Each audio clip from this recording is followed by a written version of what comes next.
Hello? Hi. Hi. Hi. How are you? Doing well. How are you? I'm good. Today's been like a really lazy, laid-back day. It's real rainy here, so it's nice. I'm just chilling. You're in Texas, aren't you? Yeah, I am in Texas. I'm in Austin. Yeah. So I don't know what your guys' weather is like. I just assume various forms of hot. Yes. Well, it's the end of May, so it's like 10 million degrees every day now. Yeah, we're up in the Midwest, and the biggest issue is that the weather changes every 4 minutes. So some days we're sunny, and some days it decides to be like 50 out for reasons. Or give you a frost warning again, and you're like, oh crap, I've got plants that will die now. You know, we don't ever have to deal with the cold like that, except, do you remember the polar vortex situation that we had?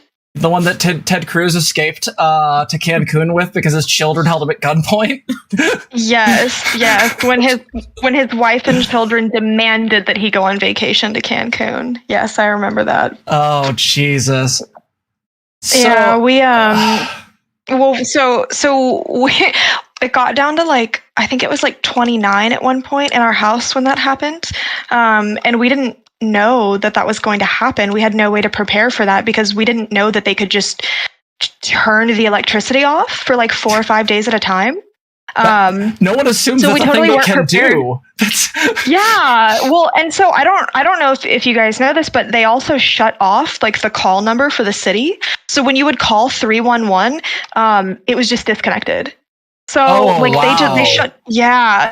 shut down all the city services, and we just didn't have water, we didn't have power, and I think we ended up burning like a dining room chair or something to try and keep warm. That's like the only experience I've ever had with ultra cold weather like that here. Normally it's just like 100 degrees and amazing, and you just walk around half naked and it's a great time.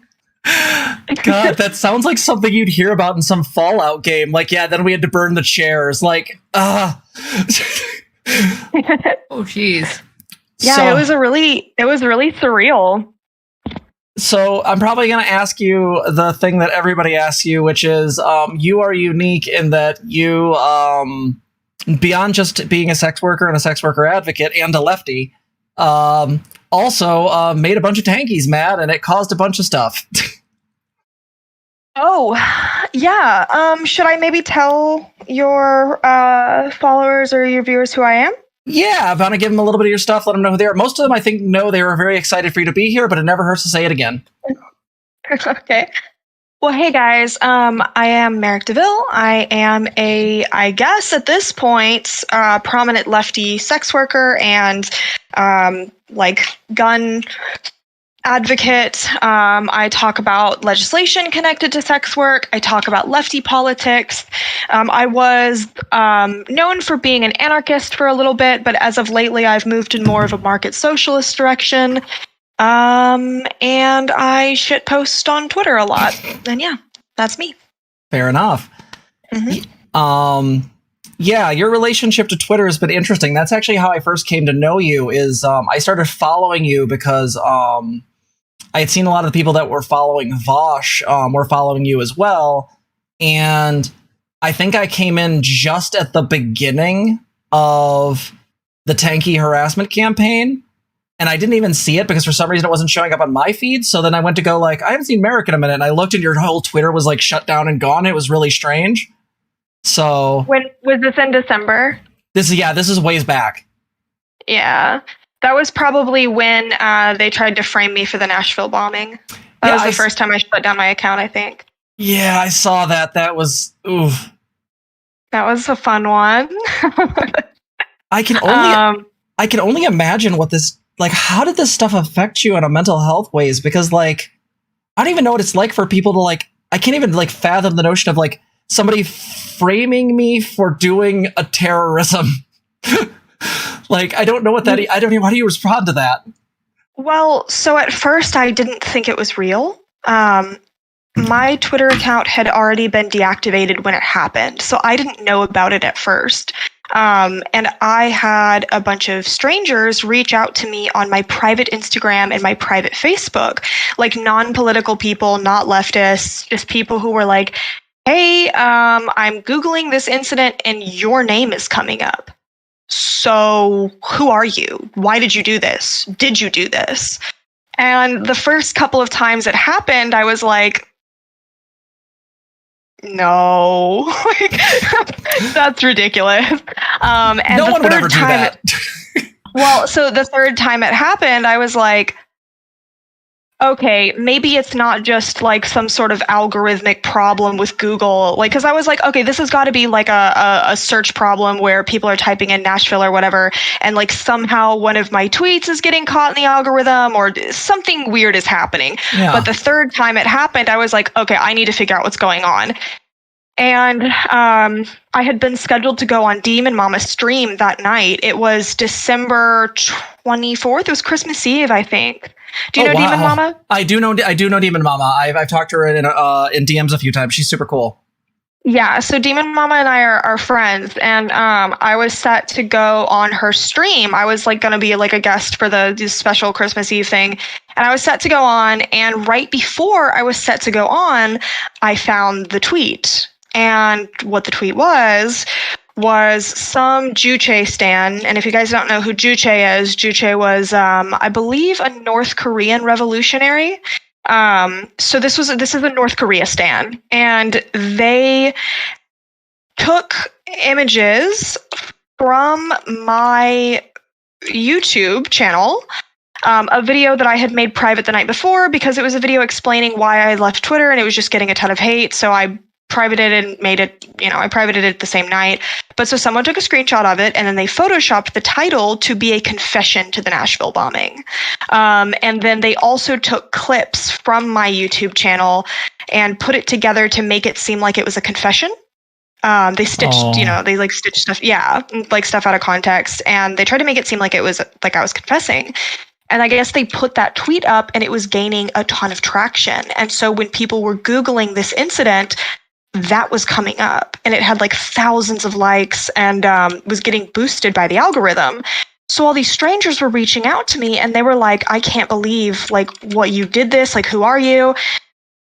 So I got on Twitter and I found out that the same night I had been partially doxxed on 4chan. Oh my God. And we went on.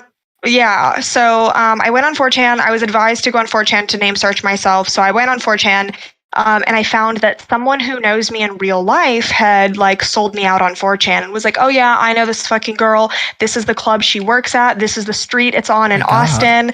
And there's only 2 clubs on that street. So you can figure it out. And I worked at both of them. So, basically doxing me. And they were like, yeah, she used to fuck my friend. Like, I know who she is. This is the city she lives in, like confirming where I live. Confirming what part of town I live in, like a lot of personal information.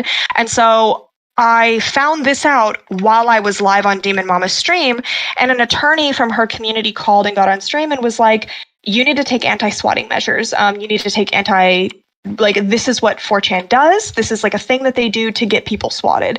And I didn't know any better. I'm new to like the internet, I guess. Like I had a Facebook profile and I had an Instagram profile, but like those are completely separate worlds from like Twitter, Reddit, YouTube, all the Chan sites. Like these are very insulated and different. So I didn't know any better and I just took this person at their word.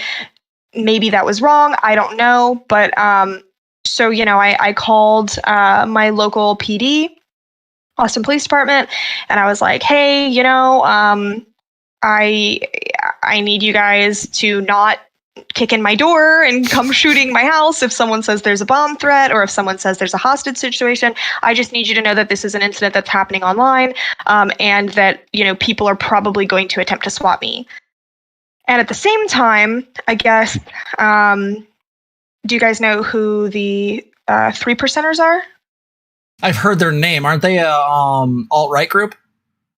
So the 3%ers are basically like a right-wing militia. Yeah, they're an alt-right, super far-right militia out of Georgia. And their whole thing is that they, they're very religious, they're very conservative, and I was an anarchist that posed with guns online and who had already gotten into a confrontation with the Oath Keepers. And I don't know if you know who the Oath Keepers are, but they're also another right-wing militia group that I very publicly had a run-in with in Louisville. Oh so, my. yeah, so on Twitter, one of the 3%ers took this really seriously and decided that I had done the Nashville bombing, and leftists were giving my information to and like directing the 3%ers like to my social media accounts and like telling them who I was and that I had really done this. So it was this like really dramatic, huge thing. And I just, I called the local police department. I said, please don't swat me. Please don't come kicking in my door. And then leftists on Twitter decided that that meant that I had like snitched and called the FBI on a shit poster, and that I am dangerous and I'm going to get someone killed because I just call the FBI on everybody.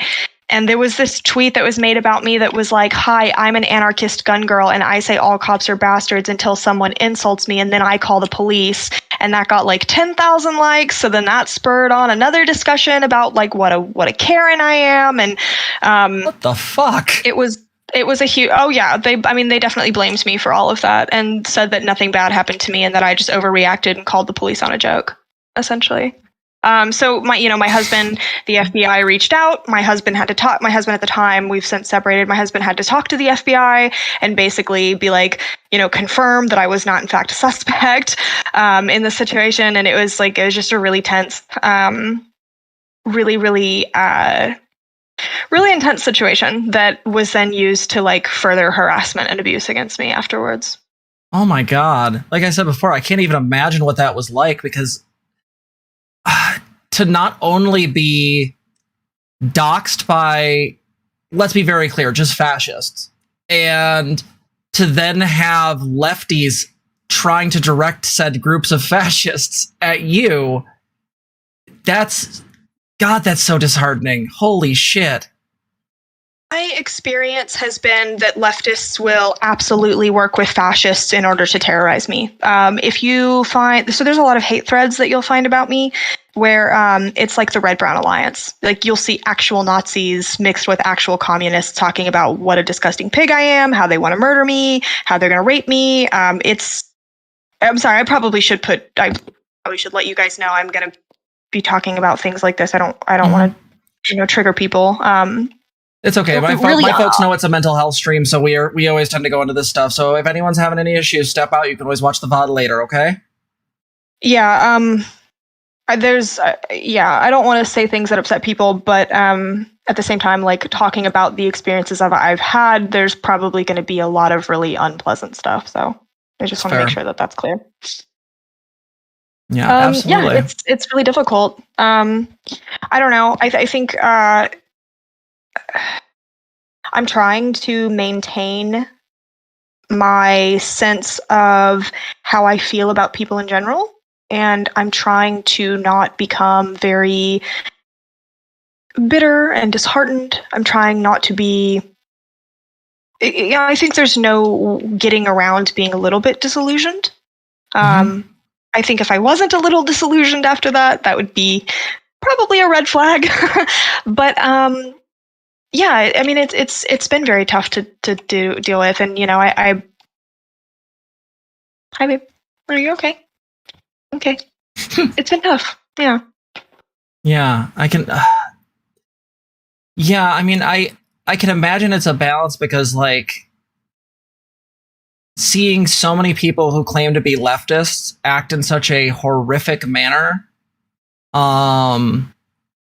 One of the things we talk about a lot on our stream is I'm a very big fan of rehabilitative justice, and I think it should be extended in every direction possible. And one of the things is that I really find myself super uncomfortable with people who claim to be leftists and then immediately will engage in retributive justice, immediately lash out at people they've decided are enemies. Actually, as a community right now, we're reading a book called Conflict is Not Abuse. And one of the things she says in there that's really Part of that. Check it Is out. that where it's something I should read? Yes, it's fantastic. Okay.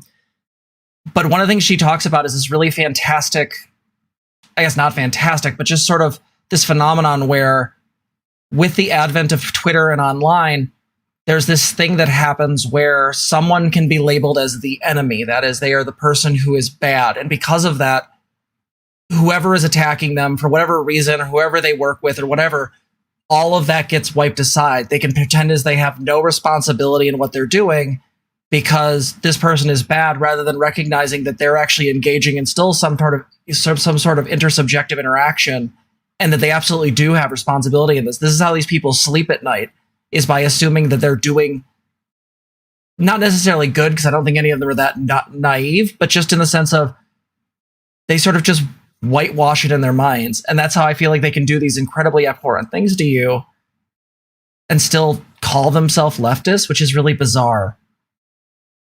So something I've noticed is that, and I think this kind of ties into the concept of like essentialization, which I assume that you are pretty up to date on all of Contra's content. You probably like Contra. I mean, if you like me and Vosh, you probably like Contra, right? We talk about essentialization and how stupid it is on this stream pretty often. So you have an ally in that regard. Oh, excellent. Continue. Yeah. So this is something that I've realized about myself, is that, any problematic thing that I've done, to which realistically and honestly speaking, I think I've done maybe a couple of problematic things. I think a lot of the things that people get mad at me about are not actually problems. And I realize that might be a sort of a controversial viewpoint. But I do think that there is a lot of like making mountains out of molehills on Twitter. I think, I have done a couple of problematic things, and I think there's been a couple of things that I've like openly apologized for, but it doesn't really seem to matter, because instead of being just a girl with a cell phone who wants to talk about sex work issues, I am now an evil bad person. And I'm, they consider me I want to say they consider me all these really bad things. I don't want to label them, because people will hate watch this and they will clip it and they will make videos of me saying I'm X and I'm Y. So I have to be very careful about what I say. Don't give those bastards ammunition, please.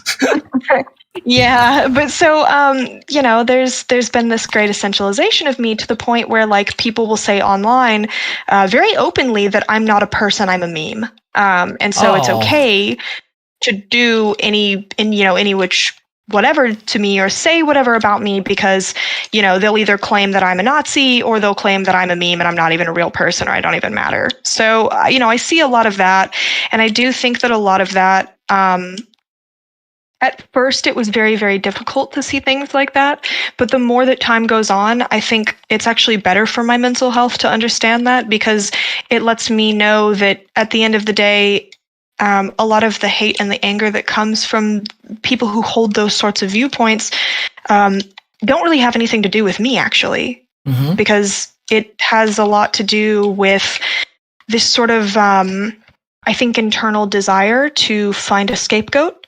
And I also think this sort of internal desire to find an emotional punching bag, because maybe real life is really hard, and maybe it's really hard to deal with your own problems. So it's good to have these people who you can kind of take that out on, I think, is sort of what I've noticed.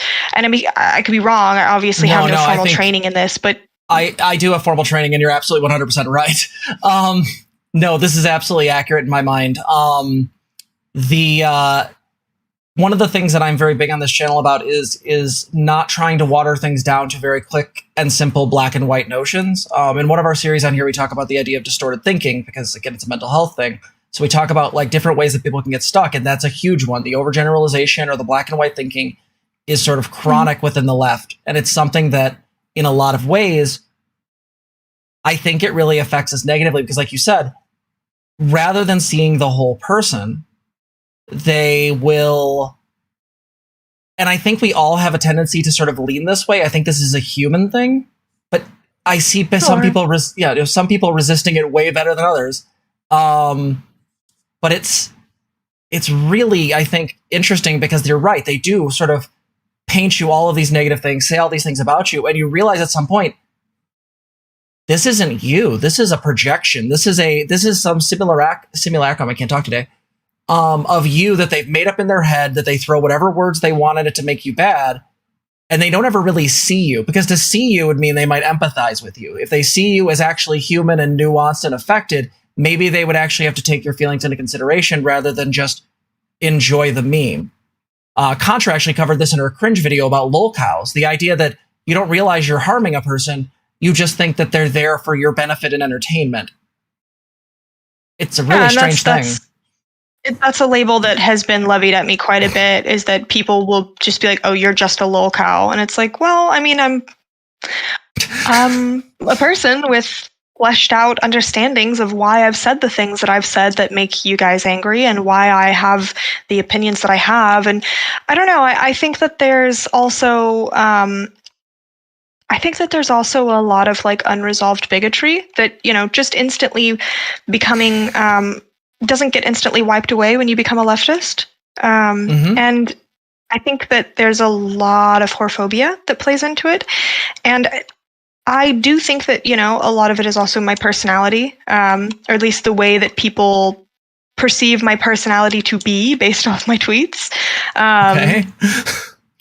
Well, I mean, I think that people think that I'm like, I've seen a lot of stuff of people saying that I'm really smug, that I'm really like airheaded, and I just don't know that that necessarily reflects the way I present myself in like actual conversation. So I think a lot of people have this idea of me that doesn't actually reflect the way that I interact with the world, or the way that I interact with other people.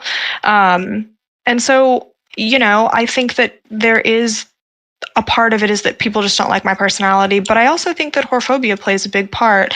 And I don't want to downplay that there are things about me that are off-putting, but I think there's a lot of really, really ingrained bigotry that people have that they don't even really realize. Like, when you think about the ways in which sex workers are presented to you, especially like through media. Mm-hmm. Absolutely. I mean, when you consider the ways that they were presented to you when you were a child, because most of the people on Twitter are 16 and up, right? I mean, occasionally you see people who are like 15, 14. I block those people, but like, you know, I think most of the people who have access to my account are generally like, you know, 15 and up. And especially, you know, there's older people as well. The idea that sex workers are just kind of not trustworthy. And the idea that we are not intelligent, and the idea that we are always scheming. I think there's a lot of that at play as well. So there's all these things that combine, right? There's the essentialization, there's the projection, there's the general whorephobia, there's that I have this kind of bombastic presentation of my personality. I think it's all this like sort of cosmic whirlwind perfect storm of people just hating my fucking guts, I guess. Well, and it's funny because at early part in this channel, I guess we're still kind of early, it's only like 3 or 4 months old, but like one of the things I did is I did a video kind of pointing out the behavior that people had levied towards you, Contra, and Lindsay Ellis, and sort of pointed at the fact that like the left has a really big issue with misogyny. Like, it's just built in. So there's definitely that essentialization. I think in your case, there is definitely whorephobia. I think there is a way that people will justify abhorrent behavior towards others. I think the other thing is, and I think between Contra's content and just my own observations, what I've also realized is that I think a lot of people who claim that they're leftists have a very unhealthy relationship to power.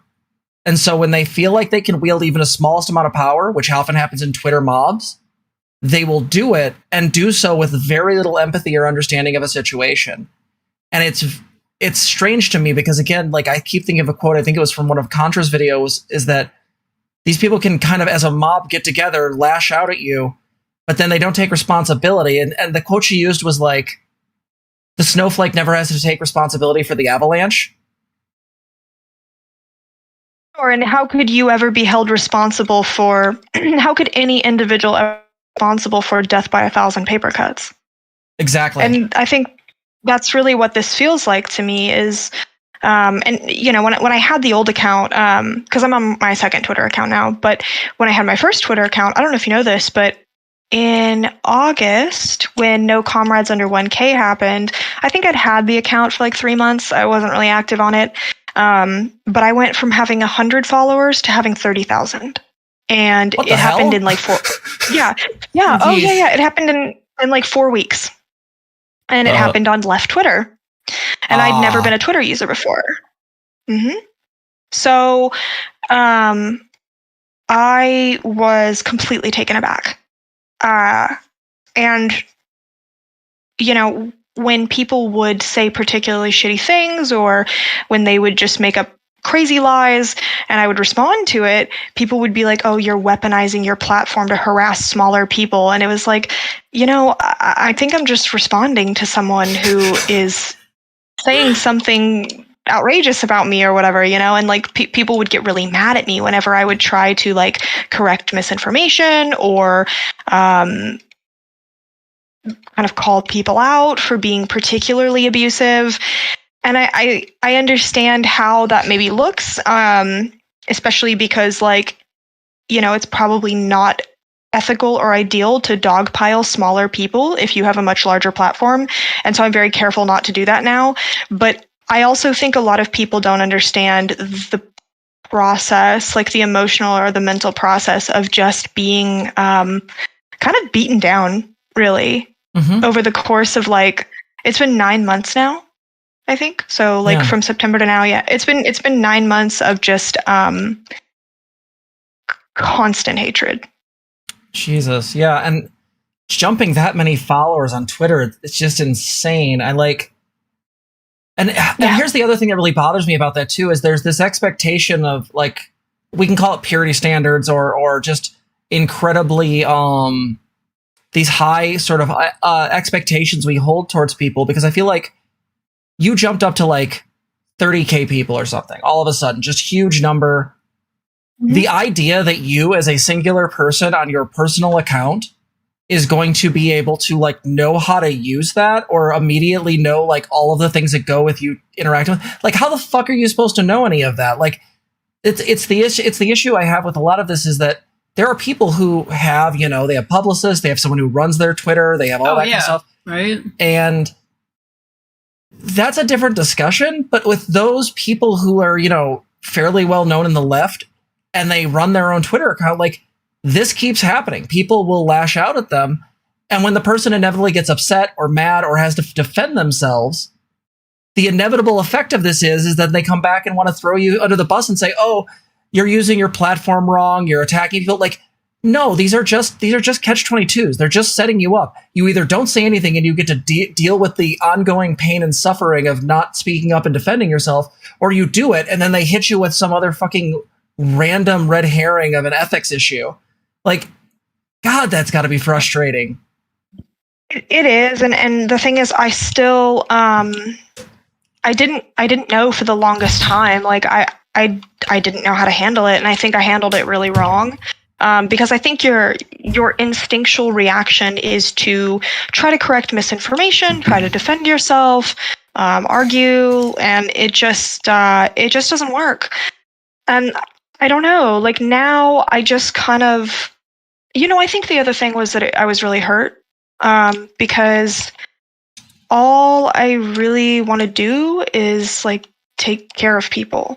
Yeah. And I want to go to protests and I want to, you know, inspire people to try and do stuff in their community to care for, say, unhoused people. Like I've done a lot of work with unhoused people and, you know, I don't really talk about that anymore. I haven't really talked about that for a long time. And I stopped making videos and I stopped doing all this stuff just because I just got attacked constantly whenever I would go or do anything about it. And, you know, like, I feel like there are so many problems and that if we could just kind of like, it sounds so cheesy, but if we could just stop being at each other's throats for like 2 seconds, there's like a lot that we could get done for our communities. And so I think it was like really, really, really disheartening for me. to see the way the community is so fractured. Because I was a baby leftist. I mean, I guess I still am kind of a baby leftist. I've only considered myself a leftist for about a year or so. I never knew that there was anything more than liberal or conservative. I thought that communism was something that happened in Russia in the 80s and that it didn't exist anymore. You know, I've got like half of a Texas public high school education. I shouldn't have even graduated high school. And, you know, they didn't teach us past World War II. So I didn't know anything about the left. And then, you know, when I got on to Twitter and I was like surrounded by all these people and in all these spaces, it was just very like disorienting. Is that right? Disorienting? Yeah. I don't know. Yeah. It was a lot. And I don't know. I feel like it just kind of, there was like this slow creeping depression that kind of set in. And I think a lot of that was, I think a lot of that was because I was trying to fight people back. And, you know, I do generally have like this kind of fiery energy. And the more that I would try to like use that to clear my name for all these things that people would say, the more that people would attack me and the more people would dogpile me. And so now I just kind of let it happen. And I just kind of like don't look at it or block people or like turn my notification settings off. Like, I think I finally just kind of had to like let it go because there's nothing else that you can do. If you don't let it go, like it'll just consume you. No, absolutely. And I share with you this sort of disappointment or disoriented sort of feel when it comes to looking at the online left. I transitioned right at the end of 2019 and then really kind of like was transitioning in the midst of COVID. So there really was kind of a weird intersection of things going on. And I kind of started jumping really big into the leftist stuff, particularly because I'd always had those values, but I hadn't really interacted with other people online about it. I hadn't really done much since Occupy, like Wall Street. We had in our city, we had an Occupy movement. We had a lot of protests and stuff. And what happened was, you know, I've said it to people before, but like videos like Contras are the reason I started transitioning. It's people like Vosh that actually kept me sane during the damn election.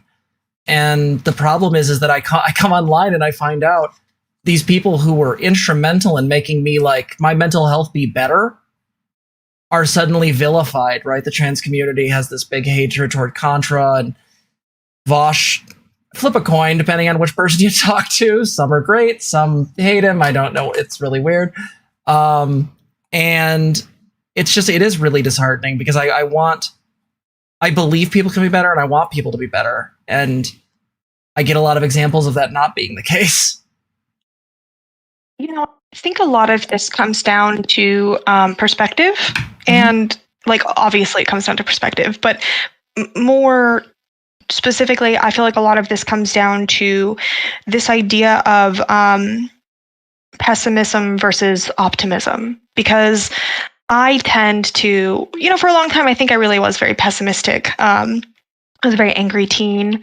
I was very hurt. I hated my family. I didn't have a lot of friends. I was very ostracized, and I was really angry. So I think that experience allows me to kind of identify with a lot of these people, because I do think a lot of these people just really have terrible situations and really terrible circumstances, and they don't have the emotional toolkit necessary to like work through what it is that they're dealing with. So like we said earlier, like going online is this place to vent and this place to feel power because they don't have power in the rest of their lives. That's the impression that I get. But I also think that there's this like pervasive sense of hopelessness and pervasive sense of pessimism.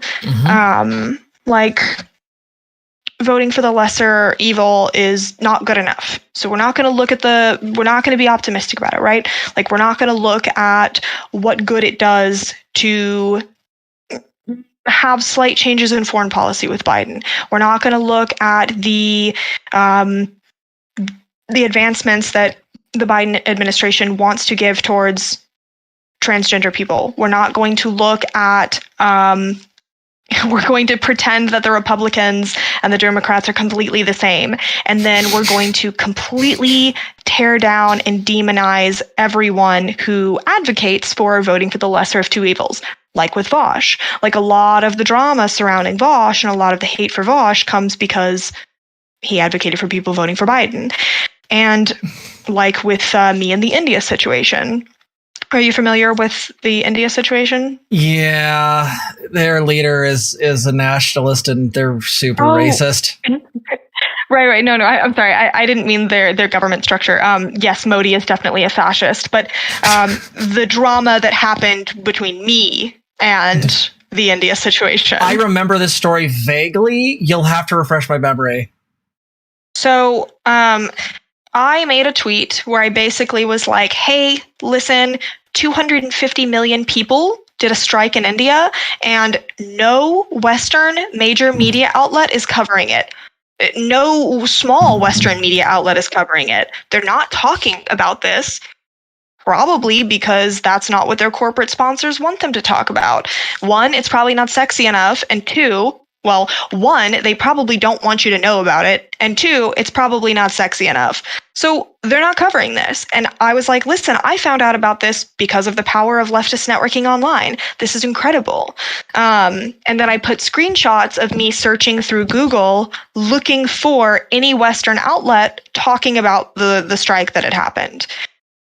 And 250 million people striking is like, we've never seen anything like this before, ever. Absolutely. That's incredible. That's like that, exactly. Like that level of people organizing it's fantastic. That's great. And so that's the way I was looking at this, where I was like, this is absolutely a win. This is something to be celebrated. And that's probably why they're not showing you. So, I posted screenshots of me going through and like not able to find anything. And then I think like several hours later, I was like, hey, look, I did find one BBC article. It was like BBC India that is talking about, these separate farmers protests that are also going on in India. And I posted that screenshot up. Well, my tweet went viral. And it was the first time I'd ever had a viral tweet before. So I plugged my OnlyFans because I was like, hey, speaking of the power of leftist networking, if you like what you're seeing, you like the kind of content I have, hey, this is what I've got going on. You can check this out here. This is my OnlyFans. Like, comment, and subscribe. It's the way of the system, right? Well, so I was majorly canceled for that. And this is something that this happened in November, but people still talk about because they were like, how dare you take human suffering and tragedy and profit off the oppression and pain of brown people in the third world, in the global south? How dare you try to profit off their suffering? And I was like, hold on. That's not what's happening here. We are celebrating that 250 million people organized and came together and stood up for their rights. That's amazing. From Texas. People don't strike here. We don't have unions here. This is a right to work state. You can get fired for anything. If someone in Texas told me I'm in a union, I'd be like, how? Where?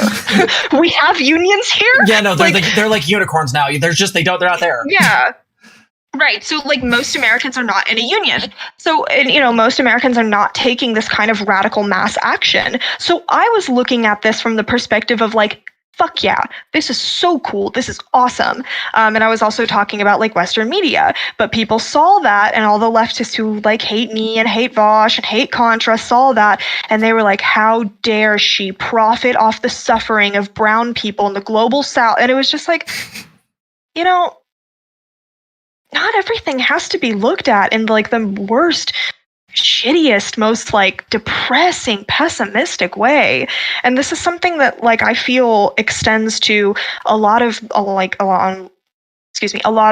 harassment and a lot of the like online abuse we see to a lot of these large content creators. Is it's just like looking at everything in the worst, most depressing, just angriest possible way.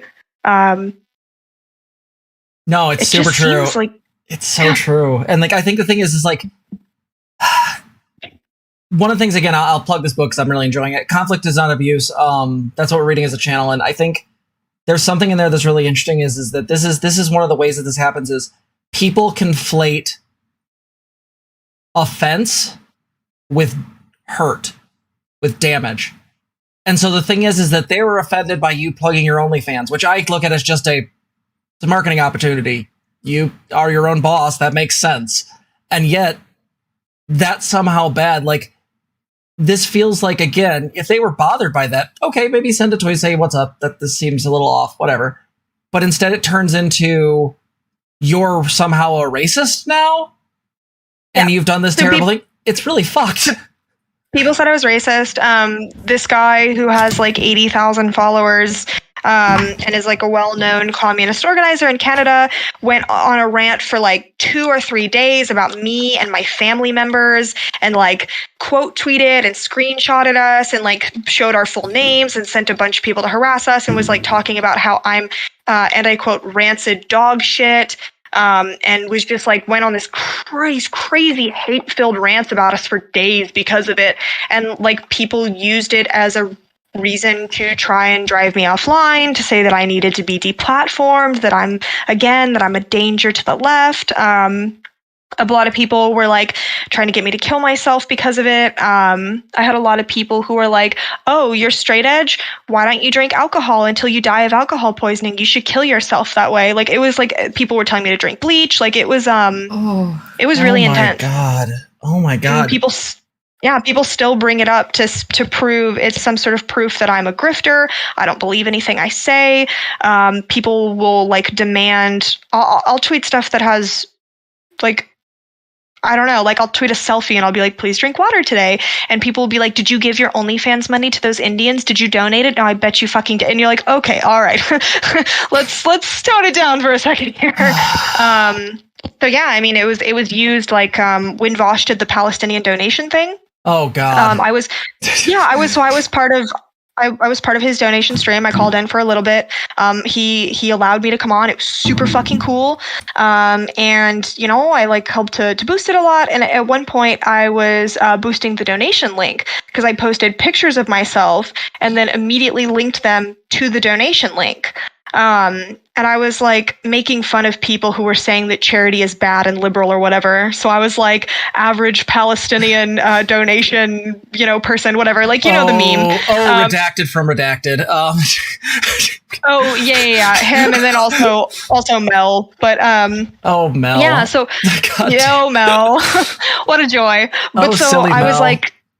Yeah, I was like, average Palestinian children's donator, and then I put like old modeling photos or whatever, and I linked to the charity. And so a bunch of people were like, oh my God, she took advantage of the charity to sell her OnlyFans, and like people brought that up again, and they were like, this is more proof that you're just a grifting whore. Like, it was all this crazy stuff, and like calls to get me canceled, and calls to have, I was put on like call out lists of people you need to block, and it never ends. And God this damn, kind of touches the whorephobia is so fucking real. God damn. Yeah. Well, I mean, one of the other things is like, it's a lot of sex workers that don't like me either. Like, sex workers were one of the first groups to abandon me. Really? Are you really? Huh? Holy shit. Yeah. That I don't think that's surprising though. I mean, you think about it, like they see that someone in their in-group is causing waves, is not well liked. They also tend to be extremely woke scoldy. Just as a group, they do.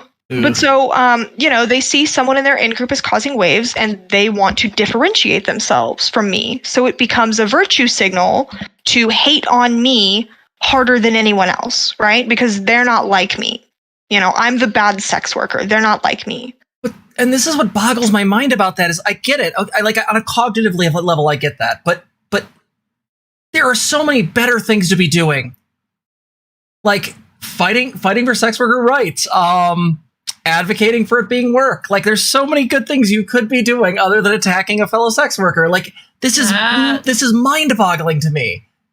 Just the absolute way people sort of like internally justify hatred and absolute just toxicity. I don't think I got a chance to talk to you about this online. One of the things I'm trying to organize for July is I want to have a fairly large live stream where we have a large group discussion and talk about the issue of purity culture and woke scolds. I think there needs to be a much larger discussion about this, and I think if I have my honest thing, this is my naive hope, is I would like a lot of leftist channels who really don't like this shit to kind of work together to kind of make at least some kind of like unified defense on this shit because it's real bad. And this is exactly why. Yeah, it's really hard. If you talk about it or if you speak out against it, you're a racist or you're a Nazi or you're a homophobe or a transphobe or, I mean, well, I can't reveal this. It's a very cynical. I was going to say real quick, I can't reveal this because I was sworn to secrecy, but I will say like the basic of it is that I've talked to a couple other content creators in the background, obviously not in public, but for those of us who are trans, whether, you know, binary or non-binary trans, if you're in a community that is very, very like sort of purity culture woke scoldy, and you're like, hey, like I go to Discord and I go into like Merrick's Discord or Vosh's Discord, and like I as a trans person feel better and safer there, you actually can't say that. Like there's this weird thing that happens to certain trans people where they are just silenced within their actual like friends and community, because to say that they like they either like this content creator or because they feel more comfortable in certain like content creator stuff, like these are other content creators. These are people with thousands of subs and they feel like they can't speak up. It's really mind boggling about it. Like there's a way that the way that things are going is shutting down marginalized people by other marginalized people. Like how does that fucking work? It's so insane. This is not really something that I've heard from any of the trans people in my community so far, but I completely understand where you're coming from, because I have had other people in my community who are like, I think one of my last streams, someone was like, you know, I'm Black and I really like you and Vosh, but other Black people online like call me insert slur here or tell me that I'm not actually Black or like insult me. And it's like, and I feel bad for liking you guys, or I feel like I'm like not Black enough or something. And I just had to be like that was such an insane moment for me the first time I saw someone say something like that, where I was just like, man, that's crazy that you are made to feel that way. Like it was horrible. I had to like tell this person on stream where I was like, no, honey, like your Blackness, this identical or this like integral part of your identity is not defined by you agreeing with like a subset of other people that also have this identifier. Like I don't know. I just felt that was like so authoritarian. No, it is. It has such a disgusting idea to it too, because the idea is like, so your identity, something like you said, that's integral to who you are. It's just inherently part of you. Others in your community can take that away from you, or in some way say that you're not fully valid anymore because you don't have the same opinion. Yeah, you share the same values with a particular person who's been spicy online. Like, this is the one that always boggles my mind, and I've gotten to the point where I'm much more open about this. But when I started the channel, I was really quiet about anyone I liked because I didn't want anyone to think like, oh, I'm just one of those. But as time's gone on, I've been a little bit more open. And this is one of the things that still really weirds me out, is that like with Vosh, for example, there was that thing that I don't know how much you're aware of, but like, I think it was like a year or two ago, he got into a big issue with Thought Slime on Twitter, and then was getting a lot of from certain trans people. And I'm familiar with the stream, the incident. You're familiar with the incident, the screaming stream. And I've watched all the way through it. It's not lovely. It's not my favorite take of his, but I understand it, and I understand being triggered, because literally being yelled at by people saying, you need to listen to trans people, and then the trans people in his community going, but you are. Like, it's really confusing, because that's the problem is that I still hear certain people say that Vosh is a transphobe when I've literally watched the man debate transphobes. Oh God, yeah, no, I've seen so much of that, and I'm like, no, I actually like watching Vosh have those debates, because it's like, oh God, no, this actually feels super validating. Like, to actually see someone doing that work, right? Yeah, exactly. I mean, it's the same with, you know, one of the first reasons why I got canceled was because, do you know why? Like with the Vosh thing? Are you familiar? No, what was it? The first time I ever got, or I guess this was the second time, because the first time I got canceled was when I was falsely accused of sexual assault. But I heard about that. That was rough. Yeah. The first time I got canceled was because people had been asking me to publicly refute him or to like publicly denounce him. And I wouldn't do it. And so him and I would talk online sometimes, like we would communicate publicly on Twitter, and people would just come for my throat about it. And finally, I just snapped. I just couldn't.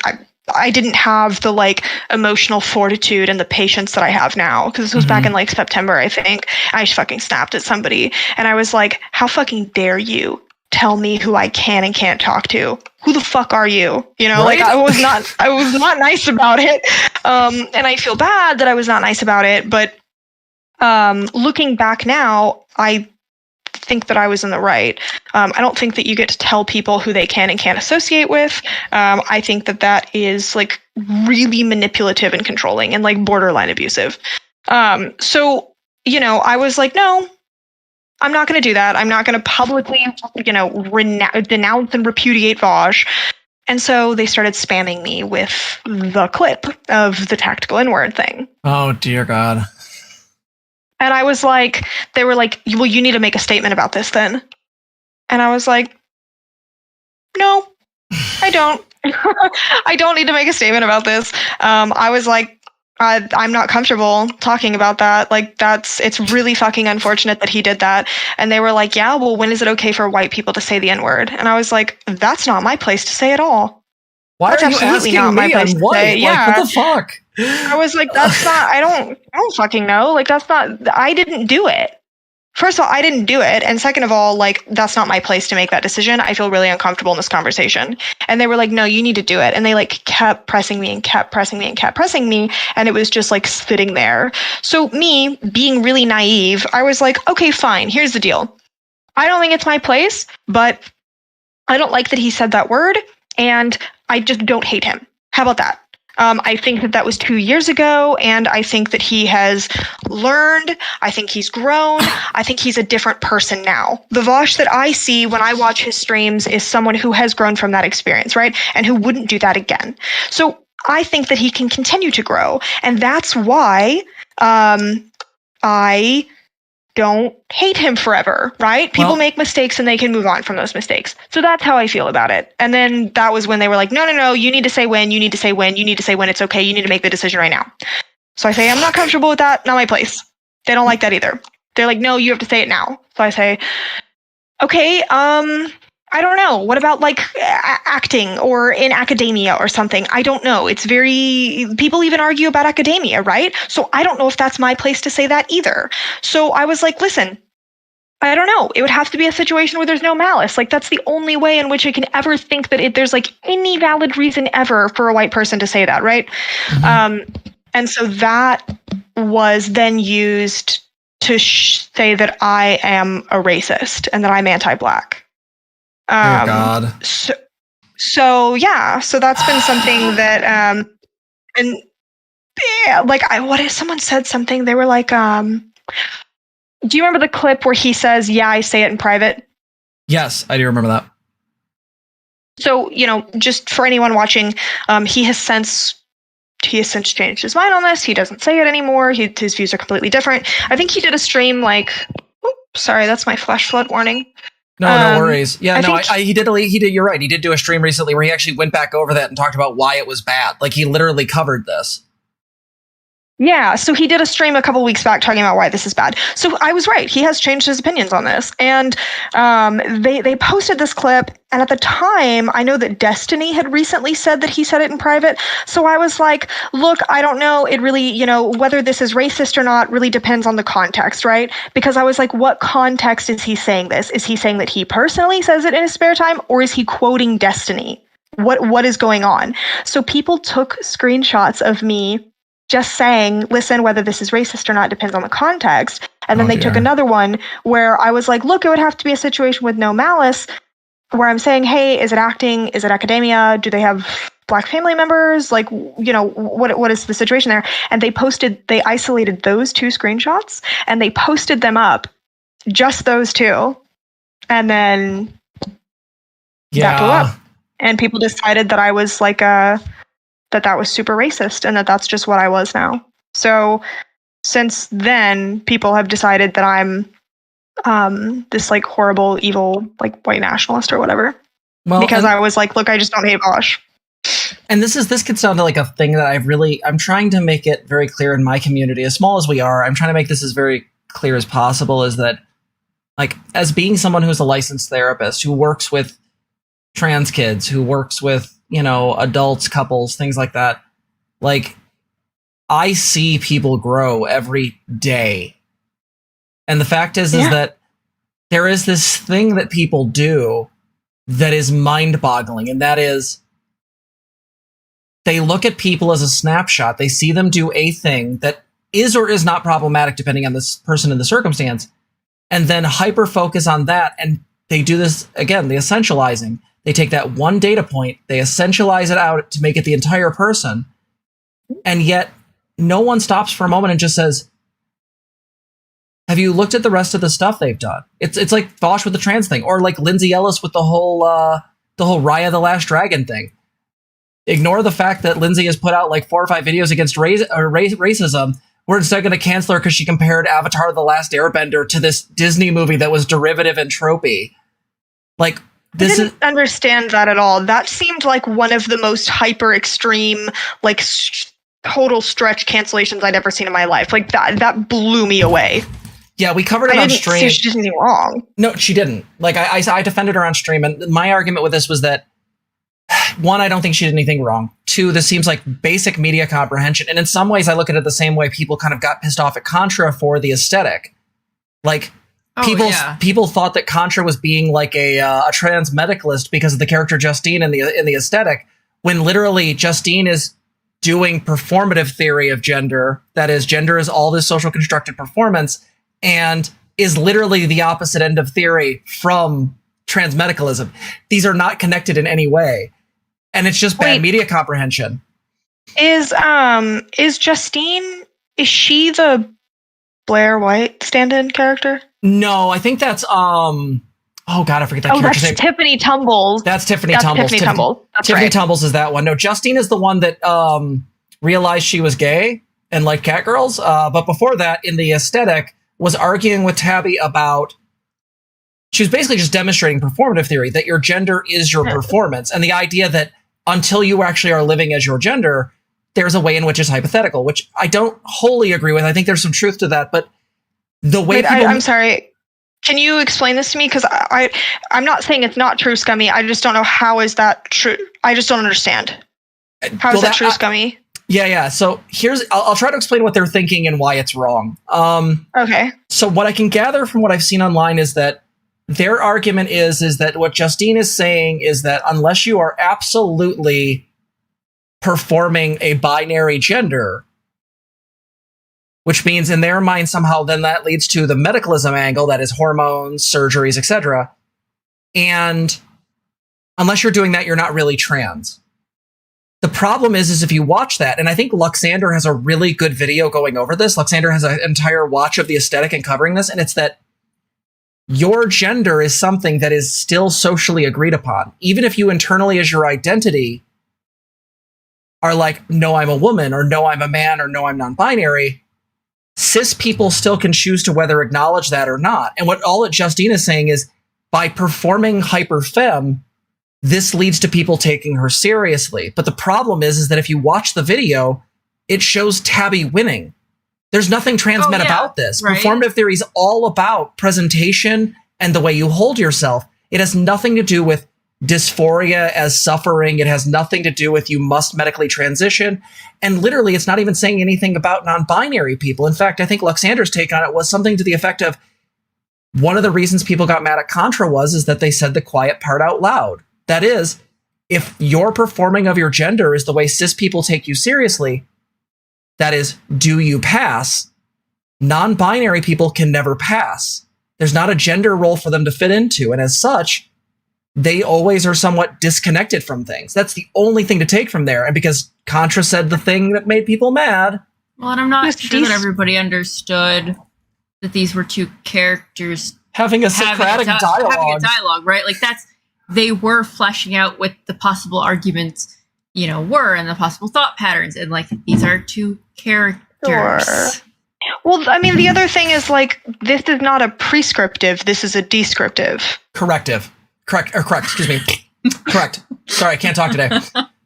But no, you're absolutely correct. Like, no, it's a descriptive thing. She's describing the way gender interaction happens. And the thing is even though Justine is shown to lose the discussion, Tabby still wins that identity is still beyond just performance. Like, Justine she gives up the argument.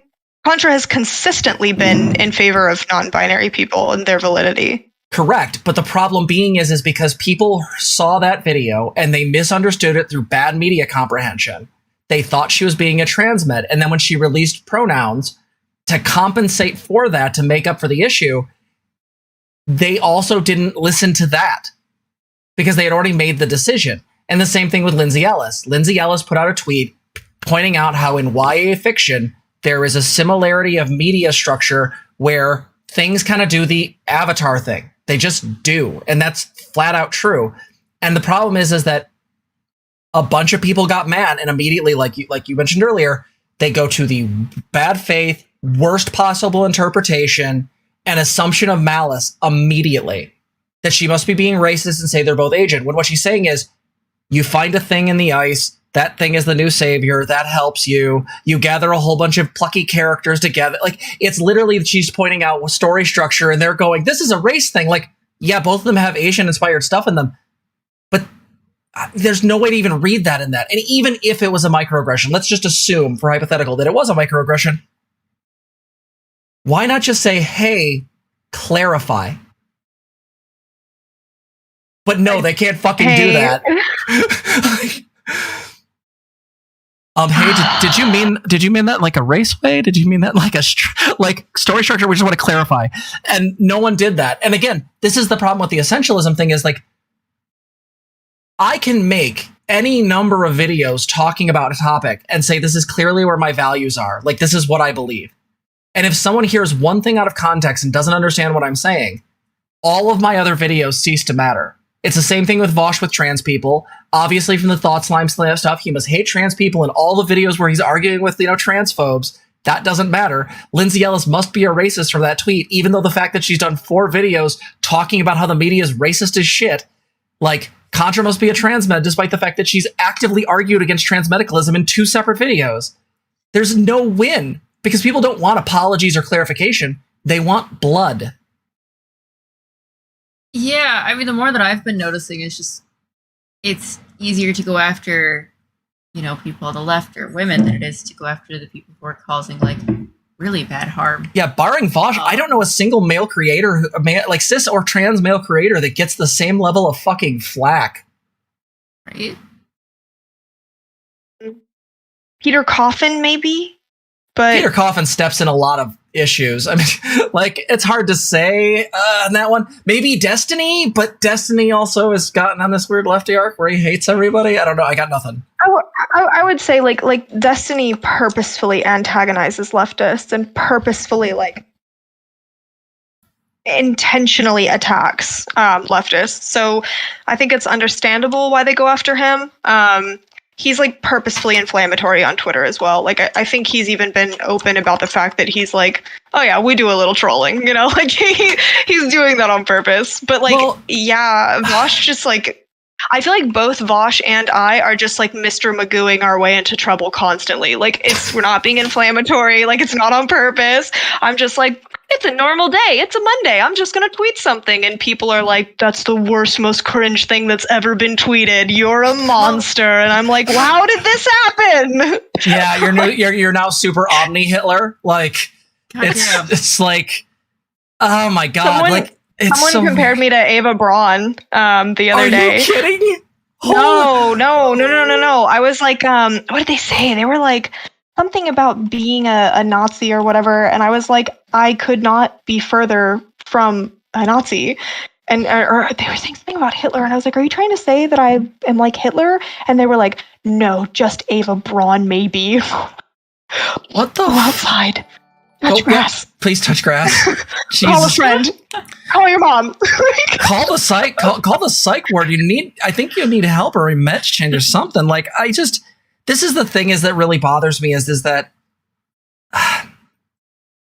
there are very real problems that, like, as a unified whole, we could be dealing with. And the issue is that there's this constant infighting. And I know it's been said a million times, but like, the right has its infighting, but they're way better at obfuscating it, and they're way better at like putting it aside when it comes to owning the libs or like framing them as socialists. Damn. And it doesn't. And again, I get why it is. Like, you can make a huge psychological critique about this as far as development. Like, if you're talking about simpler things like, you know, ethno-states and racism, you can usually find a common ground for these folks. But with leftists, because everyone's gone in a billion fucking directions and everyone's being hyper cognitive and everyone assumes everyone's not a real leftist and they want to maintain their friend group, they don't want to deal with anyone they don't like, this whole thing gets so complicated and so incredibly like difficult. Like, I've been very hesitant to reach out to other creators for fear that like I'm just going to get pounced on. I've gotten a little bit better about it lately, talking about various different issues, but it is hard as a newly starting like content creator to go, what is going to happen if I say I like this person, or I really appreciate this person's video, or I learned something here? When are we going to acknowledge that the content creators we watch grow? Like, I remember Contra's videos before she transitioned. You can't say that she hasn't grown. They're not online anymore. She fucking hit them all, but they existed and they were very different. They were her in a dress back when she identified as a dude, drinking and yelling at the alt-right. Like, I remember some of that too. Yeah.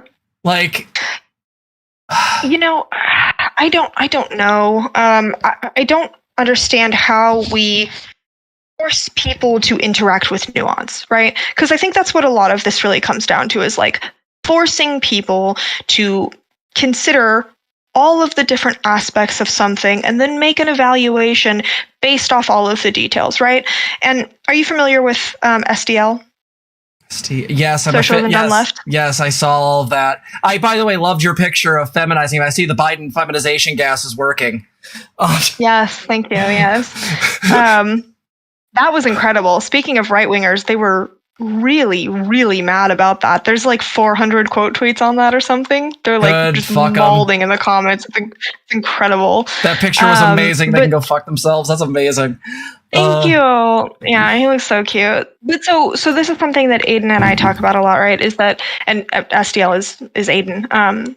We talk about this idea that like very simple initial thoughts they stick around a lot longer than like the more complicated aspects of things, right? So like you hear, well, Vosh is a transphobe, and Vosh is a transphobe is a lot easier to both engage with intellectually and emotionally, and also it's a lot easier to remember when a month later Vosh says something that irritates you and you go, this is not what Daddy Stalin would have wanted. And then in the back of your mind, it's a lot easier to recall Vosh is a transphobe than it is to recall, well, Vosh had this contentious interaction with Flat Slime, and a lot of members of Thought Slime's community, or a lot of members of, the trans community, were very vicious and mean-spirited to Vosh, and they were harassing him, and he was having a really bad day, and he went on a stream, and then he said, "This, and like I'm already losing you. You know, you're just okay, yeah, this is so much information, right? Like,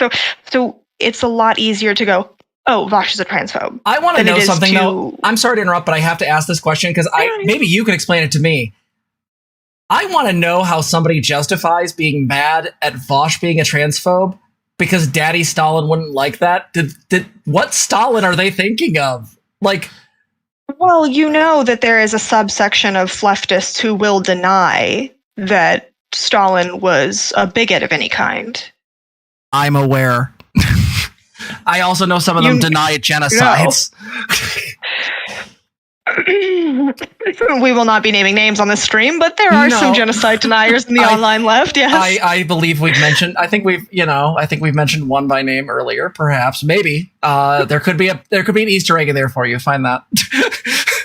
I have no further comments at this time, and I plead the fifth. Yeah, well, and again, like, then what do you do with that? Because it turns into the same argument. It's like I look at that and go, those aren't leftists. Those are authoritarians. But like. The problem is that we accept them and they come out swinging and start attacking you. Like, wasn't one of the reasons these assholes got mad at you is because like you corrected them on like Stalin nearly joining the Axis? Yes. The German-Soviet Axis talks. Yeah. Yeah. I just mentioned that they existed. And that was what drove me off Twitter the first time. Because people were saying that I made it up, that it never happened, that I completely fabricated it. Or people were like, well, that only happened because the Allies weren't going to accept him and blah, blah, blah. And you're trying to say that communists are just as bad as Nazis. And I was like, well, yes. So he considered aligning with the Axis powers because he didn't know if he was going to get support from the Allies. But again, this was a descriptive statement.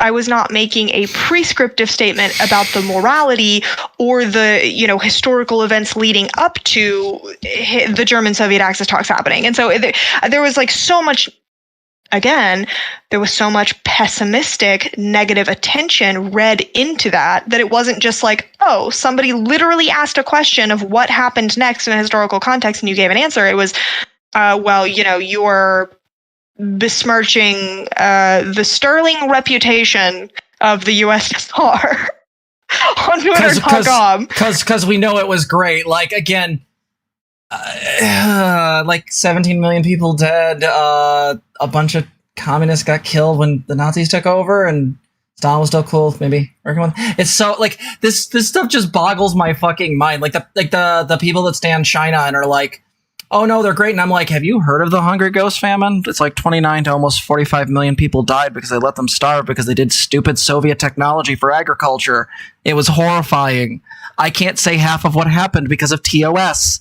Like, Jesus fuck. Like this, like, it's, how do you mobilize a movement? How do you get people to like work together and organize when they're literally standing like some of the biggest monsters in history, like North Korea, like how it's so mind boggling. Like North Korea really, they have to be, there has to be de-radicalization, I think, to some degree. I mean, if you're at the point where you are so far gone that your idea of leftism is upholding and supporting authoritarian regimes, I think you have been radicalized in the wrong direction.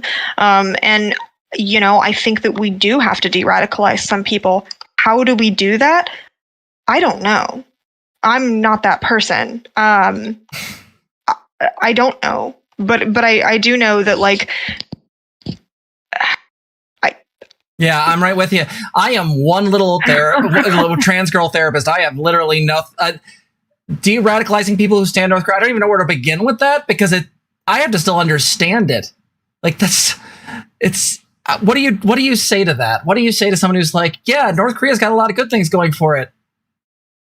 I think that there are some people who are so disillusioned, I guess, with United States and North American empire and Western empire that they are willing to believe their politics become liberals bad, America bad, therefore, Eastern imperialism or any imperialism that isn't Western is therefore good, or any socialist regime or any regime that was socialist at one point that we have to, support. And I just can't get behind that. I just can't agree with that. I don't think that my leftism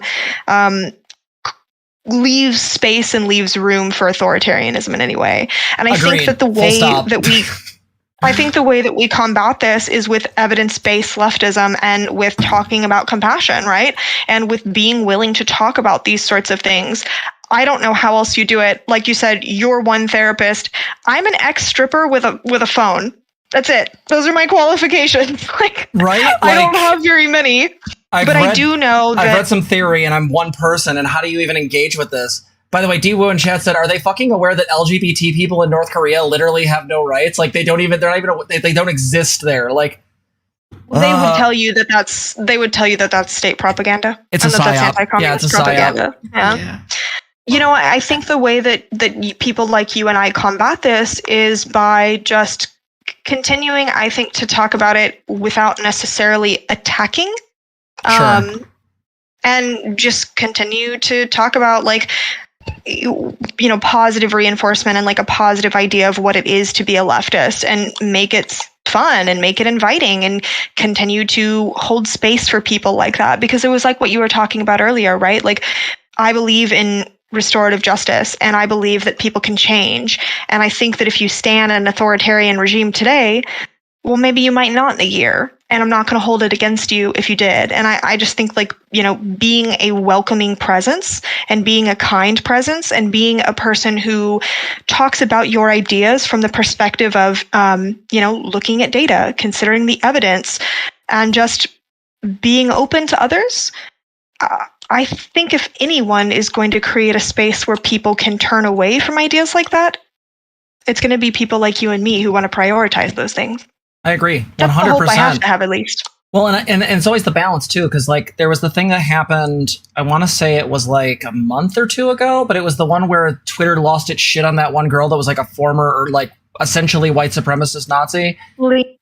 Yeah, I follow her. She's cute as a button. She literally like streams on Twitch. She's in Vosh's community, and I'm like, but this is a good thing. Like this is like.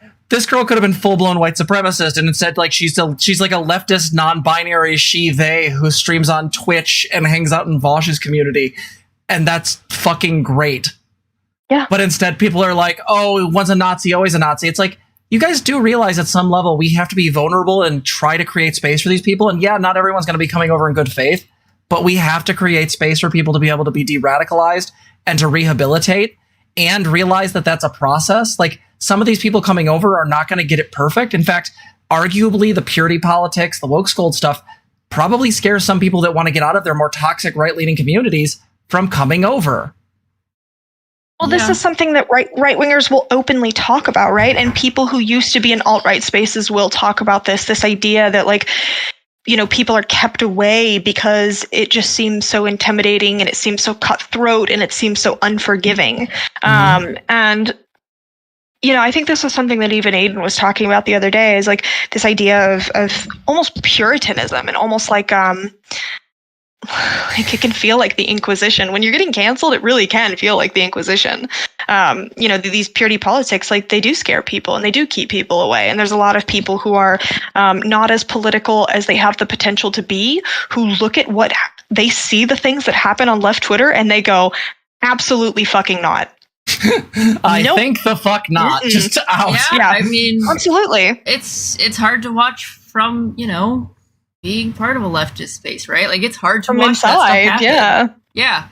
It is absolutely scary. I mean, going, wait a minute, right? Like, a couple of women looking, like, I'm non-binary, and, you know, so it's Jess, but like, oh yeah, that's right. Yeah, that shit could totally happen to us. Yeah, that's a great feeling. Well, and it's like, again, like, this is the thing that boggles my mind about it too, is that, like, looking at, like, was it Lena and, like, other people, like Contra, Vosh, a number of people have brought over right-leaning folks, like, just, they've completely de-radicalized them. Hell, there was articles about Contra doing this in, like, mainstream papers and, like, magazines.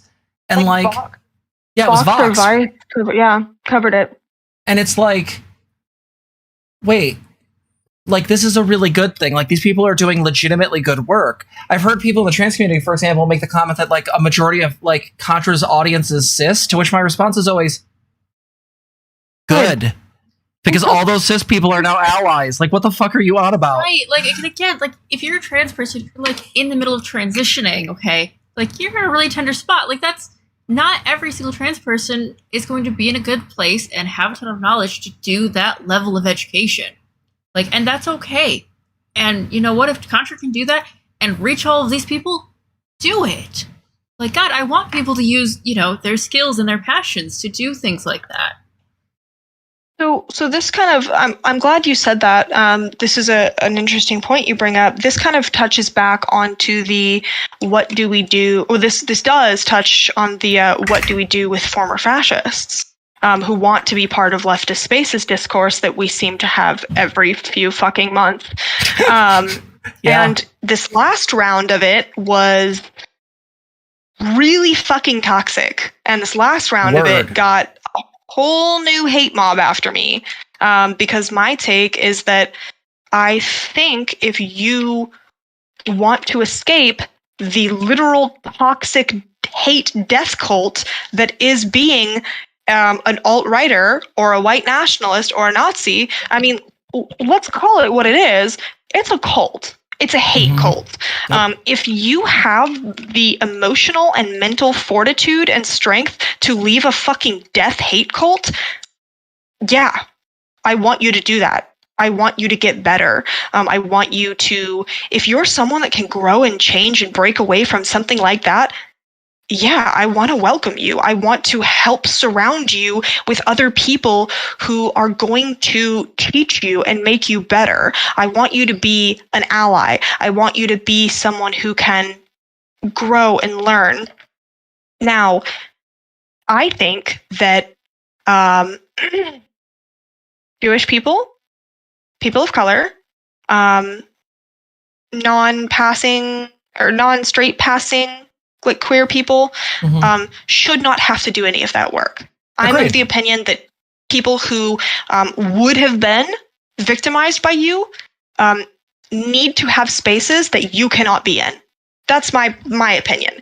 And I don't think that that's too crazy. I think that, if you denied the humanity of certain people a year ago, 6 months ago, they can want to not be around you. And I agree with that. Totally cool. The only thing I will say as a caveat to that, where I take it a little bit further, is to say that I think somewhere in that process you have to take that risk, because as much as I don't want to put marginalized people in that situation, the problem being is the way people unlearn these ways of thinking is by association. Contact. Yeah, because the problem is that if there aren't people who feel like they have the mental and emotional fortitude to engage with them, nothing will change a racist's views faster than meeting somebody who completely blows away all of their misconceptions. And the thing is that... No, you're right. And that's the problem is like, I can't ask any marginalized person to do that, but I also recognize we're kind of creating a weird bubble in the other scenario where we have a lot of white leftists trying to de-radicalize some white nationalists, and we're not really giving marginalized people to speak their voice about this. Like, tell this person how this stuff impacts them. Be emotional. Be vulnerable. I know that's scary, but one of the things I think is when you read, like, there is a clicking point for someone who is racist or transphobic or whatnot, when they realize that they realize the person they've been hating is a human being and who is somebody that is hurting just like them. You can see that light come up in their eyes and that realization that you're a human being too, and you matter the same way that they think they matter. Yeah, because the problem is that they've had such toxic rhetoric shoved down their throat that they have basically had all of these groups dehumanized. And when they see that this is just people living their lives, trying to exist, trying to live in the hellscape that is, late stage capitalism, I don't know. I don't know how you make that work. I feel like that's what we're trying to do with our Discord, is create spaces where people can talk about mental health, people can talk about the effects of these things, but allow for room for people to be messy, room for people to grow, because personal process is never clean. Oh God, yeah.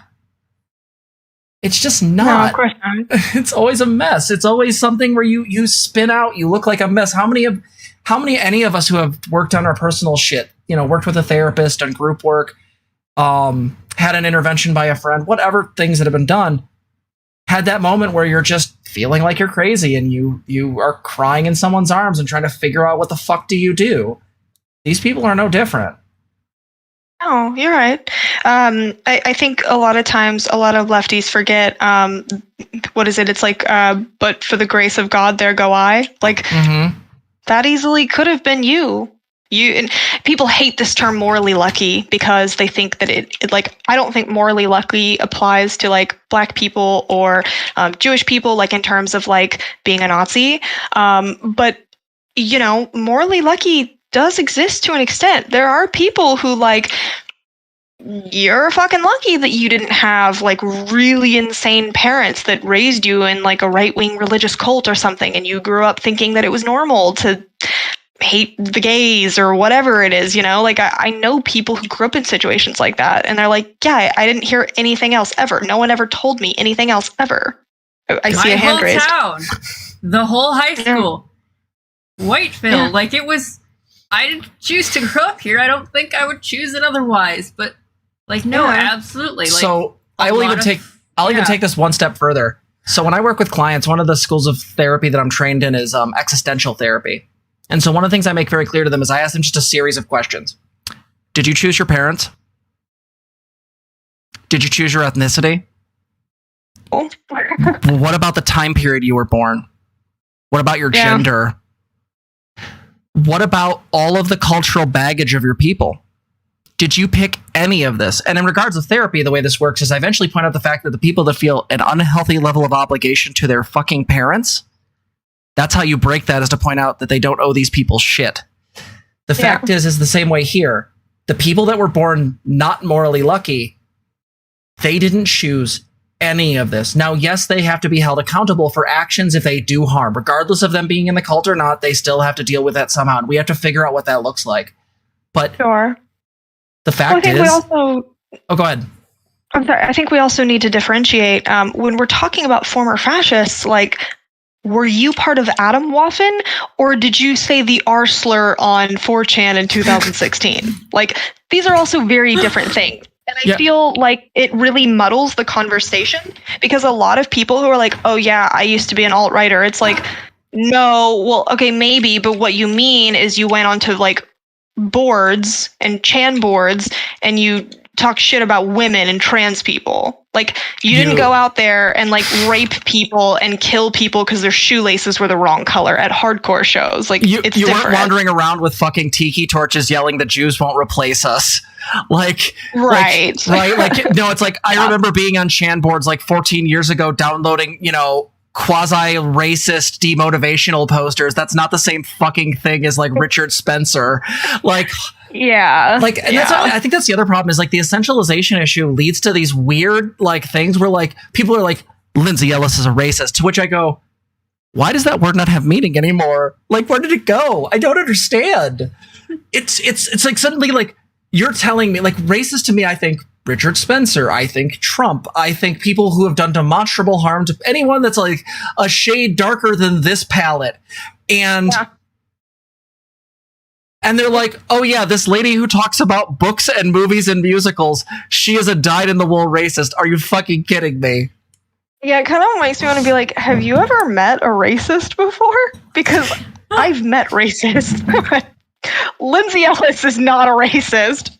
Oh God. Like, I'm not saying these people are perfect, and I'm really not trying to stand anyone, but I just, this is one of the goals for my channel, is I want to reach out. Me and Zena made this very clear. We want to reach out to people, and I want to create a more unified front about some of these topics, because I feel like they're demonstrably harmful. And I feel like you can't say that you're someone who wants rehabilitative justice. You're not someone that says you give a shit about mental health if you're part of this hate mob. We've seen this again and again with you, with Contra, with Lindsay Ellis, with who else? Like, God, there was the amazingly stupid discourse of whether or not it was ableist to say go touch grass. I think like the big thing that I'm noticing in a lot of this conversation too, for like the last for a while now, is that there's just I was trying not to laugh. It's fine. I know. Laugh. It's the only. It's better than crying. It's fine. No, I get it. But this weird misplaced responsibility in a lot of cases, like really weird things happen where it'll get like things that Foch said, suddenly like the responsibility is getting transferred to you, right?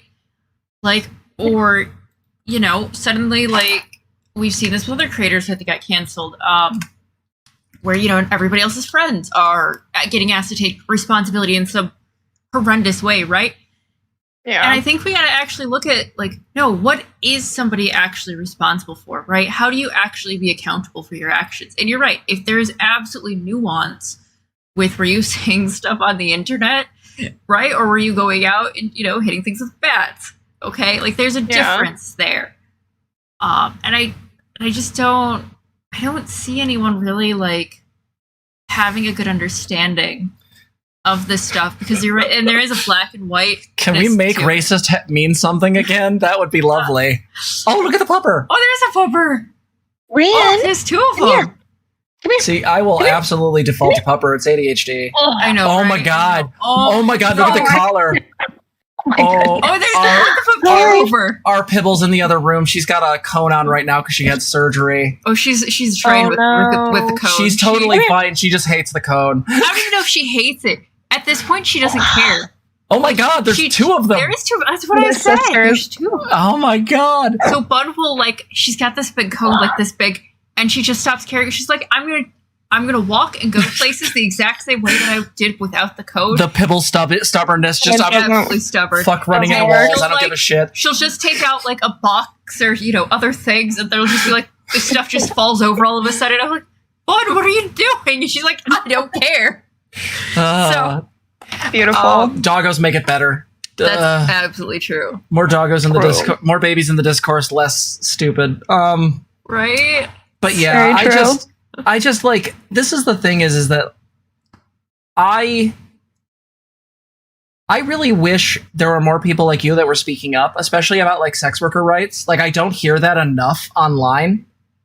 Like, I just don't. I don't know why this is like a topic that leftists seem to be ignoring. There's a lot of topics that we seem to just leave on the table, but where electoralism can be useful, shit like that.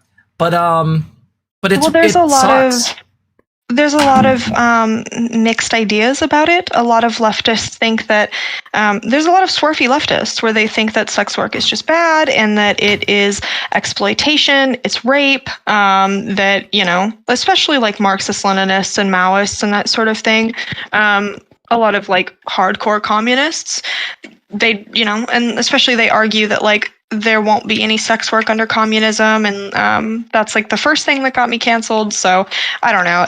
It's just there's a lot of swarf rhetoric, No, it absolutely is, and it boggles my mind too, because I'm like, there's a reason we call it the oldest fucking profession. Like, as long as people have had some kind of market system, there's probably been someone who's like, hey, give me 3 of those shells. Like, this is just basic stuff, and like, I feel like those weren't capitalist systems. Those were basic market systems with trade, or like fucking feudalism. There were still people that were sex workers. Like, this doesn't exist in capitalism. It exists right now shittily in capitalism because of puritanical American bullshit.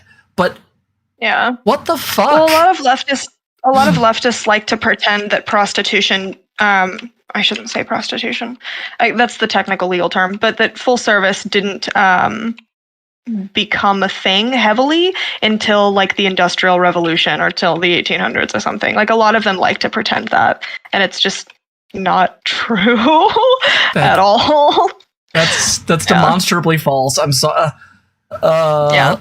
Jesus Christ. Yeah. So yeah, I guess. I mean, I think another reason why people don't like to talk about it is because there's just like there are leftist sex workers. A lot of them are anarchists. And I think that they're not like really in the ML circles, so they don't really take as much of the abuse. But it's like, I'm never going to try and like pressure or push sex workers to be political or to talk more about politics. And I think the problem is that like people need more of our voices. But being a sex worker who openly talks about politics online is just begging to be abused. I mean, you're on your hands and knees begging to be abused, Well, and so I think that might be one of the reasons why there isn't as much, because there's not really a ton of like self-advocacy from sex workers necessarily in political spaces, and for good reason. Well, and it's weird because like, I don't know if this is gonna sound strange, but like, I feel like as like a trans woman, I feel like there's a really strong amount of like overlap, I feel, between like trans women and sex workers, because we're both because not only are a lot of trans women sex workers, but on top of it, we're also the two groups that apparently second wave feminists fucking hate. Like, it's really strange, and I feel like, I don't know, I just have a lot of compassion for the fact that like there just seems to be so much vitriol towards like I can totally see critiques about like the porn industry, or like some of the more industrial parts of that, or like I critique it.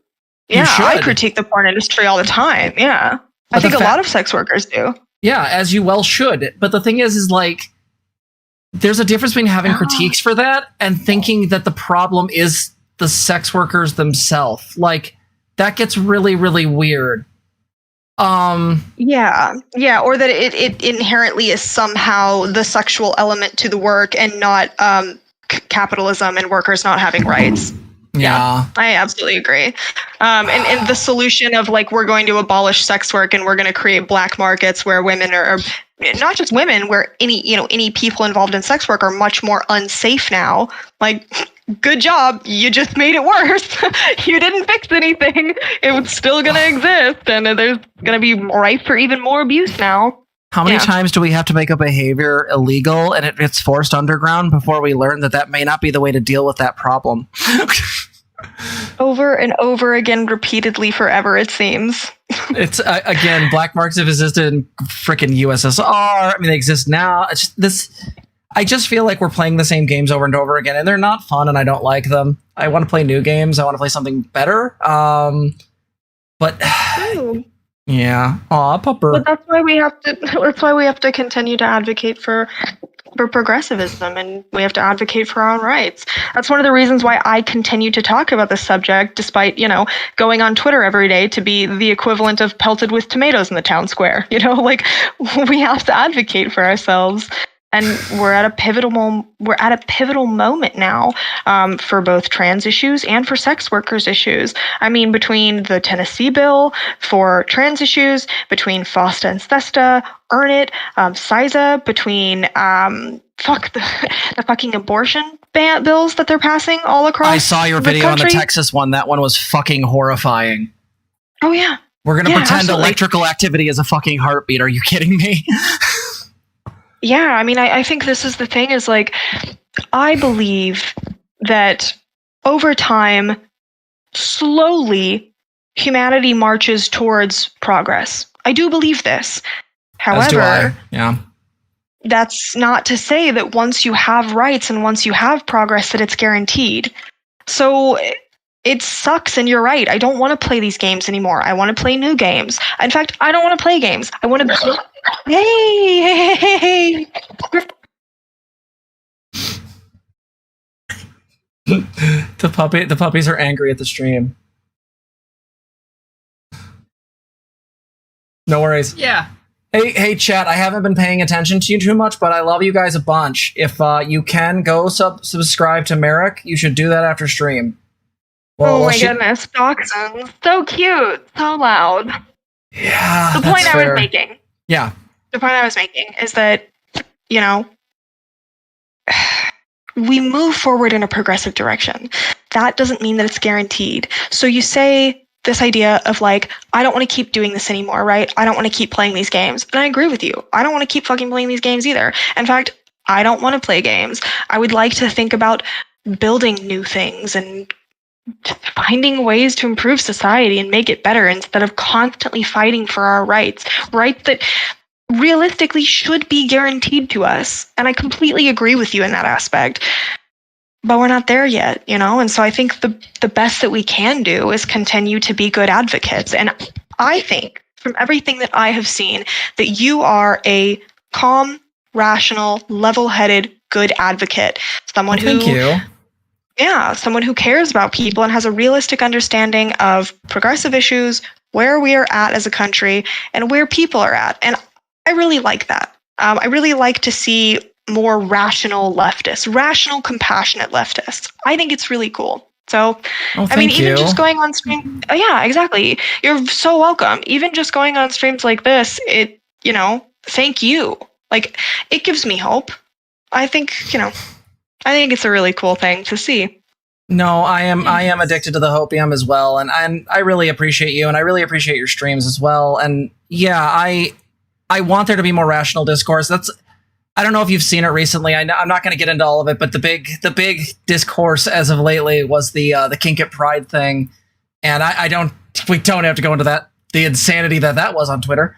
But we just recently put our video out, and we've been getting a lot of really good comments on it because we sort of tried to be as rational and clear about this as possible, despite having very strong opinions about it. And I feel like there are arguments on both sides of this that need to be listened to and understood. And I feel like there's this knee-jerk reaction. You said earlier is like people feel like their first thoughts on things are the ones that are the easiest and simplest, and this is what they go for. There's a term. I think it's a Terry Pratchett term. You taught me this. Oh, it is. It is first thoughts and second thoughts and third thoughts. Terry Pratchett's got a whole big quote about this. Particularly, I think the witches talk about it a lot. Yeah. Where people will first thoughts being just that knee jerk, and then it's even harder to get people to think about the thoughts, right? And then to also, third thoughts, thinking about having the thoughts, right? Yeah, it's the difference between cognition, like in my stupid therapist language, it would be cognition, metacognition, and so on. Just continued nth level abstraction. So it's like, I think we need more people who are willing to stop and actually just parse out, okay, where am I on this? Like, what is my take? What is my line? How do we define whatever this thing is? So that's what we did with the King at Pride stuff. I feel like that's something we need more of. And that's actually one of the reasons I was actually going to ask you, if we're able to organize this panel in July, would you be willing to be on it? What was the panel? I'm so sorry. Yeah, you're fine. We talked about it earlier. I want to do a panel with about woke scolds, right? Woke scolds, purity culture.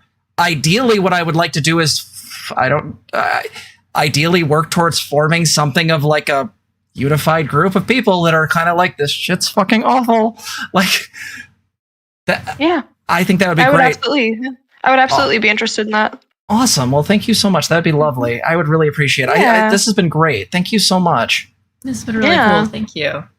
Yeah, it's nice to meet both of you, and I really appreciate you guys having me on. Yeah, great. Thank you. So it feels like this is a pretty good place to end. I would love to have you on again and talk to you more. This has been incredibly, just wonderful. I guess tell people where you're at and how they can find you. Cool. Thank you. So I am on YouTube, Twitch. I don't stream super often. I'm trying to stream more, but I'm Merrick DeVille on both of those. I'm Merrick DeVille on everything, Instagram, TikTok, all that. The only place that I'm not Merrick DeVille is Twitter, and you can find my friend, Eldritch Mother, on Twitter. Yeah. I think Instagram, Twitter, Twitch, YouTube, that's all I got going on. I have another site. I don't know if it's TOS, but you will be able to find all of my other non-TOS and or maybe adult stuff on all my links, which you can probably find, I think, on my Instagram and my Twitter and all that. But yeah, that's what I got going on, and that's where you can find me. Awesome. Mm-hmm. Yeah, before you go, chat, hypers, come on. This was a wonderful conversation. This is exactly the kind of conversations we want to be having. Come on, you guys. Do the thing. Do the thing, guys. Do it. That's right. Do it. Vanagore, what the hell? Is that a dragon? I can't even see what it is. Gorgeous Queen Merrick. Love Merrick. Yeah, you will find no end of people who love you here. They were really excited that we had a chance to talk and do this. And I would love to do this again soon. So please know you're welcome back on any point. Thank you so much. Have a great rest of your night and a great rest of your stream. You as well. Thank you. Talk to you later. Bye. Bye.